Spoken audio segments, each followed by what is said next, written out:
ఆ ఈశాన్యంలో చక్కగా బియ్యం పిండితో ముగ్గు వేసి పసుపు కుంకుమ చల్లి ఆ ముగ్గు మీద ఈ రాగి చెంబును ఉంచండి. ఆ రాగి చెంబులో చక్కగా పసుపు కుంకుమ గంధం వేసినటువంటి నీళ్లు, సుగంధ ద్రవ్యాలు వేసినటువంటి నీళ్లు రాగి చెంబులో ఉన్నాయి. ఆ రాగి చెంబుని మీ ఇంట్లో ఈశాన్యంలో ముగ్గు వేసి ఉంచండి. ఎప్పుడు ఉంచాలి? సోమవారం సాయంకాలం పూట ఉంచాలి. మంగళ బుధవారాలు అలానే ఉంచి మళ్ళీ గురువారం తీయండి. అందులో ఉన్న నీళ్లు చెట్టు మొదట్లో పోయండి. మళ్ళీ గురువారం ఇలానే చేయండి. సోమవారం తీయండి. అంటే ప్రతి సోమవారము ప్రతి గురువారము రాగి చెంబులో ఉన్న నీళ్లు చెట్టు మొదట్లో పోస్తూ ఎప్పటికప్పుడు శుభ్రం చేసుకుని ఇలానే ఈ విధి విధానాన్ని పాటించండి.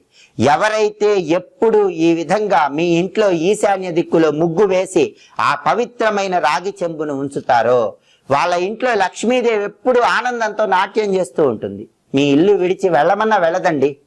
అనేక మార్గాల్లో